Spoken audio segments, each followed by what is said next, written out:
Last year, the Warriors definitely came out to play in their initial Division I campaign. They were picked last a year ago in the NEC preseason poll. They didn't finish up last. They finished third place, and they supplied the league's most valuable player since graduated, Dania Davis-Stewart.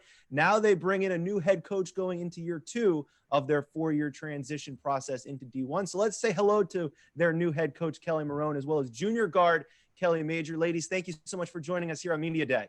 Thank you for having us. Well, Kelly, let me start with you. We spoke over the summer, and you had just been hired at that point, and we're still settling in. So now that things have kind of settled, how are things going up there in Massachusetts? I don't know that we're quite settled yet. We're still, we're getting to know each other, and I think we've had a great time just forming the relationships that you can only build on the floor, that one-on-one time. So it's been fun, and Ten and I share the same number, so she's got that loving nickname of 10, which I appreciate about her. And yeah, it's been good, just enjoying the ride and getting to know all these great people at Merrimack. Kelly, you and I had a chance to speak briefly, and I know you're very proud of the 7 years you spent at John Carroll University preparing you for this type of position. A two-part question. How did that job prepare you, and what did attract you about Northeast Conference women's basketball, and specifically the opportunity to coach at Merrimack? At John Carroll at Division III, you got to have your hand in everything. Prior to that, I was labeled the recruiting coordinator at every place that I was at, and I think it taught me to appreciate the resources when you have them, to appreciate the players and their love for the game.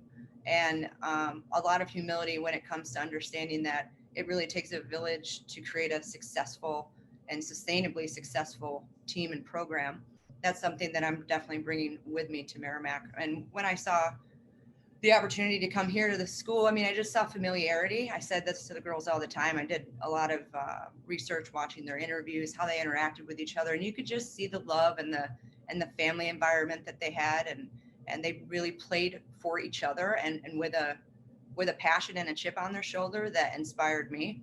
And I think for the Northeast Conference, I think this is a really special conference in that it's wide open all the time. It's super competitive, and I love the type of student athlete profile that we have, where they're students and they have their hands in a lot of different things, and they're big in their community, and their goals go beyond just athletics. And I like the versatility that every team has. When I ask the girls, hey, what's the hardest game? They're like, all of them. There's always something so unique about each team that makes them difficult to play. So it was just, a great package with a pretty bow around it that I'm very lucky to be here. Well said and all true. And let's go to one of your best players that you're going to build around this year. Kate, you're a junior. You're coming off a third-team all-conference selection, one of the best three-point shooters in the league. I'm just kind of curious as to when, Coach came in, when you're thinking about practice getting started, can you talk to us about some of the goals for the team this year and maybe some of the key changes you anticipate with Coach's style of play? Yeah, obviously, I think our goal is to just get better every day. This is an unconventional year for every athlete in America, so we're just making the most of every day. As for Coach's style of play, we're getting back to man-to-man defense, down and dirty. We just wanna get each other better every day, and we're big on accountability and loud energy and intensity in the gym. So just doing that every day will get us 1% better. Kate, you talked about the accountability, bringing in coach. It was one of the longest coaching searches in the nation. So there was a good stretch there where you were without a coach. So how much of that was a test of patience and accountability for all the players on the team to continue with what they needed to do to prepare without a leader in place? Yeah, honestly, I think that waiting period was a blessing in disguise, because we had so many young leaders emerge within our team. So just having each person realize that, wow, I can lead this team, was something that was really important to us. And obviously everybody throughout that waiting period was just getting better by getting in the gym, getting in a run outside, getting in a workout. So we just wanted to stay in shape and be ready for whenever Coach came our way. All right, right now let's bring in our Media Day warrior, Dan Gardella, who has some more for Merrimack. Greg, thanks so much. Coach, first year, and being in a situation that we're in with COVID, just kind of lay out some of the challenges that you've had throughout this time, even if it has been one that nobody's ever seen before.